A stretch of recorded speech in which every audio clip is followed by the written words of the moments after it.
up, everybody? Trinity here. Welcome back to 2nd Street. It's New Comic Book Wednesday, and here I am in my local comic book shop, Bases, Cards, and Comics, right here in Lancaster, California, to bring you all my comic book pull list for the week. And I'm also going to be doing a review of most of these books as well. Now, if you don't know what a new comic book pull list is, there should be a video right up there where you can go and learn a little bit more about that. Now, what I typically do is I get into my pull list, starting off with Marvel, DC, then getting into small press and indies. But in case you guys haven't been following me here on the channel very long, I haven't been pulling very many Marvel and DC books as of late, mostly just indies. I've got a couple of books still out there, Marvel, that I've been pulling, but not very many these days. Been mostly concentrating on those indies. You guys know how much I have been loving my indies here, so starting off no different than any other day. Let's go ahead and get right into it, and I'll give you the pull list here, and then we'll go ahead and get into the reviews, okay? We've got Maniac of New York. You know what? I'm changing my mind. Maybe I'll go ahead and give you just little reviews here while we're doing this, right? Isn't that better?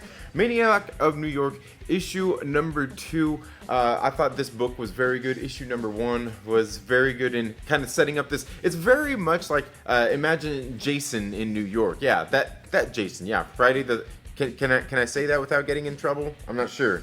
They're writing this story without getting in trouble. It is a little bit different here, but basically what we got is we got a slasher in New York that is out there, just going off killing people like a slasher does, right? And it starts off very much kind of like that popular slasher guy. And what we see is this is happening in New York, but what's going on here is there's kind of a branch of the local police here that is out looking for this killer that first struck on New Year's of 2016. Was there where the ball was dropping in Times Square and went through and slashed and hacked a bunch of people up. And we see you can see they got a task force here out looking for him. And there have been we see here there's kind of this detective that's on this case that has been kind of dealing with a rash of having some of these murders kind of pushed off on her caseload, saying that it is due to this slasher, this maniac of New York, if you will. And the thing is, you can see like they're trying to pass it off, but it's like, okay, like this person, just some of the ridiculous things that makes it obvious, and we kind of see that, but we see that this new task force also has a new recruit, and just kind of getting into that, somebody that has a more personal, how would you say, somebody that has been more personally affected by this story, if you will. And so, I don't know, it's been a very good book through 2 issues here. I thought this book has been really good. This book is written by Elliot Kalan. Andrea Muddy is the artist and colorist. Taylor Esposito is the letterer. You can go ahead and take a look at those names right there. Again, I think Maniac of New York is pretty good. It's kind of tropey in that, it's a slasher in New York kind of way, but it's a very good book. Here in issue number 2, it seems like it kind of speeds things along here through this story in a very, very good way altogether. It's a recommend for me if you're into slasher kind of things like this. Definitely a recommend. But moving on in Aftershock Comics as well, we've got Scout's Honor issue number 3. Issue number 3 here. This one being written by David Pepose. Luca Casalanguida is the artist. Matt Milla is the colorist. And Carlos M. Mangual is the letterer. I'll show you those names right there. You can see a little bit of that art there. Again, this is another one I thought has been very interesting. It's kind of this post-apocalyptic kind of world where you can see, like, it's kind of weird, like all that was living underground for all these years was just a bunch of men. I'm not sure how they have some of these younger. Anyway, point being is it's all men, and they're kind of living their life by this Ranger Scout manual, kind of like the Boy Scouts. Yeah, kind of like that. But what we've seen here through the first couple of issues is obviously we've got here a character, the main character, who is a female, kind of living in this world, passing off as a male, and it's kind of led to some other things going on here. This book follows a bunch of tropes, I'll tell you that. But I mean, that's like kind of a lot of stories. I mean, that's kind of like another story we'll talk about here in a little while. Like cyberpunk. Like it's kind of tropish, but what can you do within that story that's something a little bit different? And here in this book, I'm really enjoying this. In issue number 3 here, we get the start of these Ranger Scout trials. And if you've been paying attention to the story, there's quite a bit of drama getting ready to go into everything going on here. Again, I think Scout's Honor has been a pretty good read so far. If you're into something like that, definitely make sure you check it out. Aftershock Comics, like I said, they've got this way of doing their stories and stuff like that, and I don't know, again, this is one I've enjoyed so far out of Aftershock Comics. But moving on, also on Aftershock Comics, we've got Knock 'em Dead, issue number 4, being written by Elliot Rawl. This Mattia Monaco is the artist, Matt Milla is the colorist, and Taylor Esposito is the letterer. I'll show you those names right there as well, so you can take a look at those. See who's involved with this book. This one is a very good book as well. Elliot Rawl, this is one that's kind of close and personal to him, the writer, and because it has to do with like this stand-up comedy. He used to be a kind of dabble in stand-up comedy a little bit, but here we see that our main character has that's what our main character is here doing, is doing the stand-up comedy. But what happened was he was in a collision with somebody he had just met one night, and ended up kind of dying in a way.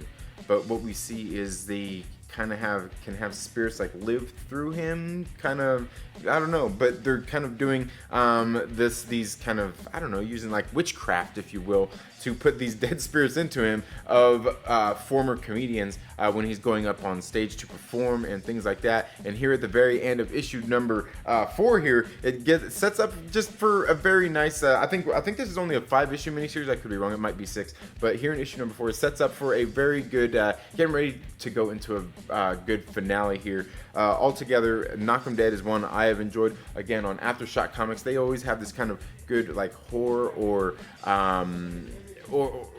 horror or vibe, in a lot of their books. Some of them thriller. Definitely another good book out of Aftershock Comics, one I am absolutely enjoying. Again, some of these, like I said, it really kind of depends on you if some of these books are something that you might want to read or something you might not want to. It just kind of depends on what you yourself like, and that's the great thing about comic books. Now, the next one on my comic book pull list that we've got here is Redemption, issue number 2. This one being published by AWA Upshot, one of my favorite publishers out there. They just launched last year. I mean, I think they're right about a year old already with their titles, and they are putting out some great books, good quality stuff here, and the storytelling is really good. This one is the second series by the writer Krista Faust. It's got Mike Deodato Jr. on art and on the cover, and Lee Lowridge is the colorist and cover colorist, and Steve Wands is the letterer. I will show you those names right there. You can take a look at that and look at some of the art in this book again, and take a look at that cover here too, right? Isn't that like, yeah, Linda Hamilton from, is it Linda Hamill or Linda Hamilton? I can't remember. There's 2 different Lindas out there. You know, and there's a difference too. Don't act like there's not. But they got there on the cover. I mean, yeah, I'm sitting there. I got Terminator vibes all the way, right? You sitting there thinking Sarah Connor. Anyway, this book has been, it's a 5-issue miniseries. Here in issue number 5, or issue number 2 out of 5, it seems like it seemed like it kind of moved things along quite a bit. And I kind of like that, because, sometimes you get like these kind of montage books and a lot happens, and, it seems like it seems like that's what's going on here, is we got a lot in this second issue. For 5 issues, it seems like this story is moving right along at a pretty fast pace. So it kind of leaves me wondering what else this story may have in store for us. But it's been a pretty good one. It's kind of revenge story where this girl is going out and trying to, get some revenge on this guy that killed her mother, and it's pretty cool. And the story gets a little bit deeper, a little more dramatic, that we learn here in issue number 2. Again, AWA Upshot, they put out some pretty good books. Krista Faust, this is her second series here. Again, good stuff. I'm loving what they're doing at AWA Upshot. I'm going to continue pulling probably all of their books and reviewing them here on the channel because I've liked what they've been doing. That's all I've got for AWA Upshot. Now moving into Boom Studios. Here on, I don't think this is on their Boom box. Yeah, this is just on Boom Studios. This is Proctor Valley Road, issue number 1. Now, this is a variant cover. This is the variant cover of issue number 1 on Boom Studios. This is another like a horror book going on here. This book is being written by Grant Morrison and Alex Child. It's illustrated by Naomi Franquise and colored by Tamara Bonneville and lettered by Jim Campbell. So aside from the artist here, I don't know who this artist is, but I gotta say, the other people on this book I know this is probably blasphemy. I haven't read a whole lot of Grant Morrison work, not very familiar with his a lot of his stuff, or Alex Child for that matter. But I will tell you, the Tamara Bonneville, great colorist, and Jim Campbell, very good letterer. Really do enjoy a lot of these people's work. Now this one right here is an interesting book. The characters in here are a little insufferable. They are some young teenagers. You can see it looks like they're probably in school. They are looks like they're just kind of going out and hanging out in town. They're kind of just doing stuff to get a few bucks to go to hopefully make it to this Janis Joplin concert. So this is like back in like what was that, like the 60s at that point, probably yeah, I think that'd be 60s, right? Yeah, 60s, might be late 60s, maybe early 70s. Hey, I'm not that old, man. I'm not that old, but the art here is very good. I mean, check out some of this art here in this book. Again, like I said, I've really I thought this book was pretty decent, but again, with the art and everything overall, but again, the story here, the characters are a little insufferable. Not really for sure how many issues this one is. I cannot remember, but I thought it was a pretty good issue number 1. It set up a pretty good series here for what's going on, where these kids took these girls took these guys who thought they were gonna get laid out to on this haunted ride, and some things actually ended up happening, and the way and the instance in which they all happened, I don't know, coincidental or not. I thought this book was pretty good though. Not sure, we'll see how many of these issues I keep reading, because there were, like I said, there were some of the things in here I'm like, yeah, it was okay, and some of it was like, meh, it's all good. Altogether, not bad. Grant Morrison, like I said, not familiar with his work, but definitely one, if you like Grant Morrison's writing, want something a little more than like some of the superhero stuff that he does. I know he does a lot of superhero stuff out there. Just definitely check this one out. Again, the art in it is good. They got a great team, looks like, for this book, and even in the writing as well. But I thought it was good. Let me know what you thought about Proctor Valley Road down in the comments below. Now, moving on, also on Boom Studios, we got on their Boom box, we got Specter Inspectors, issue number 2. Now, this one is being written by Bowen McCurdy. It's created and written by Bowen McCurdy and Caitlin Musto. The art is by Bowen McCurdy and lettered by the hard-working Jim Campbell. I'll show you those names right there. You can take a look at that. Again, this is another book, came out, issue number 1. I thought it was good. Horror just seems to be in right now. And I would say definitely Proctor Valley Road, maybe a little bit. And even right here, Specter Inspectors, definitely you got some YA horror going on here. This one holding completely true to that YA. I mean, you got the kids out here, they're going out and looking for haunted houses and stuff like that. They're kind of younger, and they're going out, just on this kind of, and they've got the, like a YouTube channel. Who would want to do that, right? And so they're going out looking into some of these supernatural things. Well, one of their friends ends up getting possessed. One of them has a crush on the other one. They're 2 girls, and the other one, I think the guy's got like a little thing going on here as well. Like I said, it holds very true to YA.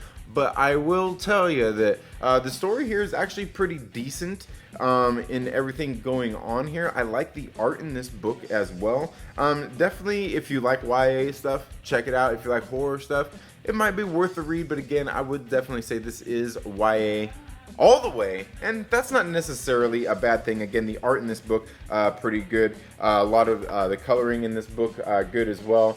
Altogether, like I said, it's definitely a YA book, but I mean, true to the sense. But I think it's been a pretty decent read so far. But let me know what you think if you have read Specter Inspectors and what you think down in the comments below.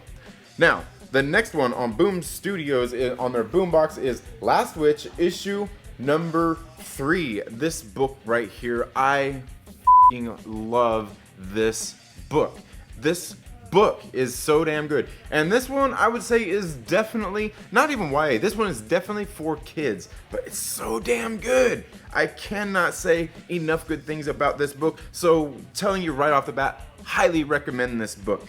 This book is being written by Connor McCreary. It's illustrated by V.V. Glass. It's colored by Natalia Nestorenko and lettered by the hardworking Jim Campbell. Take a look at those names right there. Like I said, man, this book is absolutely great. We're getting this story about this young witch who just learned she has powers. Her father just died.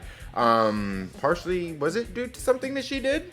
Maybe. Does she feel a little bit responsible? Maybe. She has to look out for her young brother. Her young brother is coming along with her on this journey to go out and learn about, you know, her his sister and her witch powers. And she has to go on and take on all these different witches and stuff like that. This has been an absolutely great book. I cannot stress that enough. The art in this book is fan-frickin-tastic. The colors in this book are absolutely great. Like I said, I cannot say enough good things about this book. Even check that cover out by what is this? This is Corona. Who's it? George Corona. Great stuff. I highly recommend this one. This one is definitely for kids, but I would say even as a 40-plus-year-old man, I fucking love this book. It's so damn good. You've got to check it out. You're only 3 issues in. You can get out there and still pick up all of these issues. But I'm telling you, that's if you ask me. Hey, what do I know, right? I only read however many comics a week, right? Now, moving on. Floating World Comics. This is right here, Night Hunters, issue number 2 of 4. And I've got to tell you, this right here is another great book. Issue number 1 was absolutely good. They're doing this very unique thing in the art with the colors and everything in this book, and I love it. It's kind of dealing with like this futuristic state and like technology, very cyberpunk kind of things going on here. But it's also really talking about like government and like their overreach and just like this the state, if you will. Very good stuff here. And again, a lot of but let me tell you who this book is. The art is by Alexis Zirit. I'm pretty sure I messed that up. Written by Dave Baker, lettered by Robert Negrete, and the inside back cover is by Matt Wallace. And I'll see if I can show you those names right there. Again, guys, this book is freaking great. Like I said, they're just you can see the progression of these characters. They're kind of telling you, jumping back and forth through time in this book. You can see the coloring in this book. Now, the thing is on this book, it's got a nice heavy cover on it, and then you get in here into the books, and these books got like them old school, and they're kind of heavy pages too, but it's like that old school newsprint, right? And you get in here, you can kind of see some of the coloring and everything on here. It is not, it's not like super fancy. It's got that old school kind of pulp feel to it, and I love it. You can see just through the storytelling here, just through these colors, everything in here. They're keeping it very basic and telling a very great story, especially here after reading issue number 2 of this 4-issue miniseries. I gotta say, this is a definite recommend. If you can get out to your LCS and order issue number 1 and then get issue number 2 in here as well, you gotta get this book in, man. I'm telling you, this one is great. I would love to see more people talking about this, and I probably myself need to do more talking about this book as well, because I thought it was absolutely great. I don't even see Floating World Comics putting out a whole lot of books, but this one is absolutely great. Let me know if you have been reading Night Hunters down in the comments below. And let's take a look at that inside back cover as well that they were talking about. You can see right there some of the artwork that they've got here. Again, just really good stuff coming out of that series so far. Now, moving on into Image Comics, I have not got a chance to read all of these books, but I will tell you on Image Comics, Karmen, issue number 1. Take a look at that variant cover right there. I gotta tell you, this book is absolutely great. Written and illustrated, story and art by Guillaume March. Cover B, must have done the cover as well, is by Milo Manera. I'm guessing that's the one I've got right here in my hands because I love that cover. Color assistant Tony Lopez, translation Dan Christensen. Karmen logo Jack Dariu, and lettering image is Chromatic Limited. You can check those names out right there. Again, this is another great book. And like this one I seen solicited and I was curious, it kind of looked like it had a horror vibe to it, but a little bit more than that. And it seems like we're kind of getting this journey with this character Karmen, who is going through. So far in this first issue, we see her come across somebody who has, just has some issues of their own going on here, and it looks like they took things into their own hands to hopefully, that some people do, they think is gonna maybe better their situation by making themselves situations. You get it, right? I don't know, man. This first book, it was really kind of eerie and weird, but not in a really eerie and weird sense at all. Very good storytelling, very good world building here going on. So opening up this world and letting us into this little kind of crazy, weird world of Karmen here in issue number 1. I thought this was great. I can't wait to read issue number 2 of this series, man. I'm like, I don't know, man. I don't even know. I don't even know what to say. I can't even share the words. Like it was one of those ones I went to read like part of it, and I was like, oh, and I'll finish the rest later. And then I just couldn't put it down. I couldn't put it down. Not a whole lot of words in this one, but yet still quite a bit of language as well. I'll show you some of the artwork here in this book as well. Just very good stuff in here. Highly recommend. Highly recommend if you want something that's going to be maybe like a psychological kind of thriller, psychological horror maybe. Definitely check this book out. Very, very good stuff. Definitely a recommend. Now moving on, the next one on Image Comics is Deep Beyond. Issue number 2 here. This is one of the ones I haven't got a chance to read yet, but I read issue number 1, and if there's anything to go off of in that book, I would say that this book is going to be very good. Written by Mirka Andolfo and David Goy. Man, just really, really good stuff in issue number 1. Like I said, I haven't read this one, but issue number 1 was really great. The next one I've got is Homesick Pilots, issue number 4. Again, this is another one of the ones I haven't got a chance to read yet, but I have really enjoyed this series so far. Again, another one kind of like a horror book, and we got, instead of these, we got these kids in this punk band and everything, and they're kind of like this possessed house, and hey, you get it, right? Hey, it sounds, if that's not enough to convince you, what is? What's it going to take? What's it going to take? The art in the book is very good as well. But like I said, I haven't read this one, so I don't really want to dive into that one too much. But again, it's been a great series so far. So moving on into Titan Comics, we've got Blade Runner 2029, issue number 3. These stories have been going in 4-issue arcs.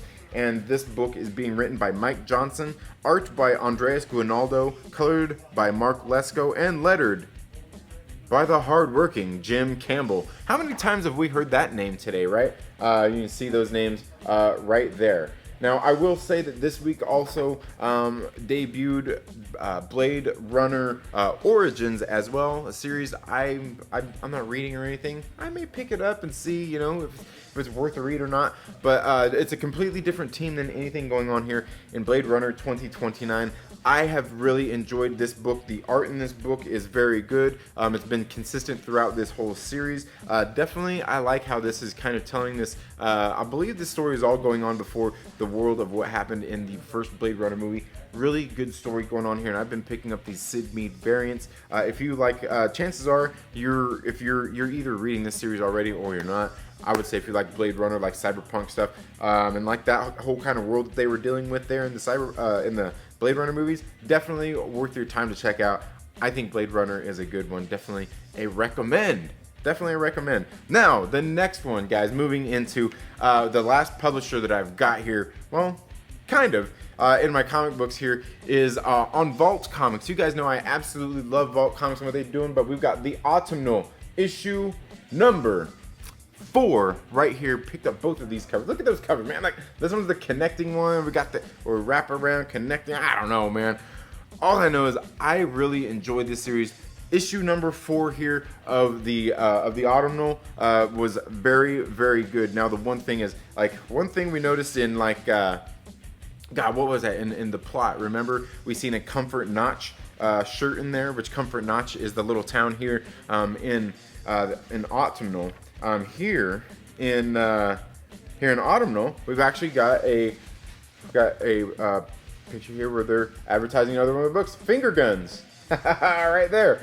Finger Guns referenced in this one. Finger Guns was another story being published by Vault Comics. It's already come out and everything. If you haven't checked it out, hey, go check it out. It's a pretty good book. Definitely a YA tale, but I thought it was a pretty decent read. Autumnal here, again, it continues to tell the story. I'm not for sure how many... Oh, this is issue number 5? It's issue number 5? Okay. I'm not for sure how long this series is going on for, but I gotta tell you, the story being told here is very good. I like some of the different things going on here with the different characters, the situations and everything. It's just a very good story. Some of the things happening in this book, just, man, I really don't know how to... all I can say is Vault Comics on their Nightfall series have been doing a very good job. This book is being written by Daniel Kraus. The artist is Chris Sheehan. The colorist is Jason Wordy, and it is lettered by the hardworking Jim Campbell. Go ahead and take a look at those names right there. Man, how many books is that this week that I just said were lettered by Jim Campbell?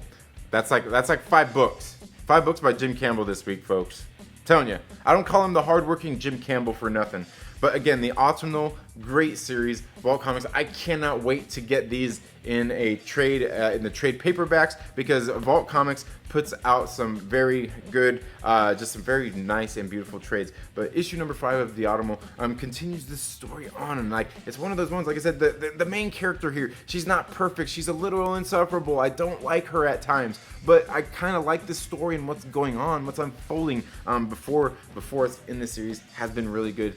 Definitely a recommend if you ask me. But let me know down in the comments below if you have been reading the Autumnal and what you have thought of it so far. Now that takes us into the next one on Vault Comics, and this one right here is Sera and the Royal Stars Volume 2. This is another one of my favorite series. This is the trade paperback. Look at that. You can see that right there. You can see his trade paperback. Look at that beautiful cover, man. Look at that. I'm telling you, like, it's got this beautiful matte finish on it and everything. Like, I don't even want to touch it and get my greasy fingers all over it and open it up and get the pages all. I mean, like, I feel like treating this book just like one of the floppies, right? Oh man, I'm telling you. And Sera and the Royal Stars is one of my favorite series that Vault Comics has put out. One of the first ones I actually read by Vault Comics, and I absolutely love it. Love this series, and it's all wrapped up now. It's all done. Got volume 1 here on trade paperback. I should have volume 2. Should have volume 1 coming in here very soon. Again, just one of my favorite series on Vault Comics. But that's all I've got for my comic book pull list this week, guys. And that's all I've got for the reviews. One other thing that I have got here, I picked up here, was this Girls on Top 2, more pinup art of Matt Dixon. Take a look at that right there. I went ahead and picked this up. I think it was, $14.95. You can see there on the price. I picked this up because I was curious about this. I always see these things solicited by, Square, SQP Art Books. I always see these things solicited. I'm always wondering, like, what's in these? I don't know. I don't know what the deal is. Because I've seen, like I said, I've seen several of these, and when you get in here, it's just like got a lot of these art illustrations from Matt Dixon. Just very good stuff. And it's just it's not too thick of a book. It's pretty nice. And it just has a lot of these different art pieces in there that he has done. Even got a little forward in there. Just some very different work. I can't say I've ever really heard of Matt Dixon or anything. I mean, if you have, let me know down in the comments below, and feel free to tell me how much of a loser I am because I don't know his work. But I'm telling you, I should sure as hell will now, because this book has some really great art in it. I already flipped through here and kind of looked at all of them. I mean, you know, look at that. Look at that last one. Just great stuff. But that's all I've got for my comic book pull list this week, guys. That's all I've got for some of these quick reviews. If there's any of these you want me to do some more deep dive reviews on, let me know down in the comments below. That's all I have for this video today, folks. Thank you all so much for tuning in to the Second Street Marvel. If you're not already, please make sure you subscribe, click the little bell and all of that good stuff. Give this video a thumbs up if you like it. Feel free to give it a thumbs down if you don't. Although that's just weird. I'm just showing you what comic books was it the review? Did I give one of these a bad review? Was I wrong on something? I don't know. Anyway. But while you're at it, make sure you share it with a friend and invite them to come hang out with us here on the Second Street Marvel. You all have a very good day, and we'll see you in the next video. Later.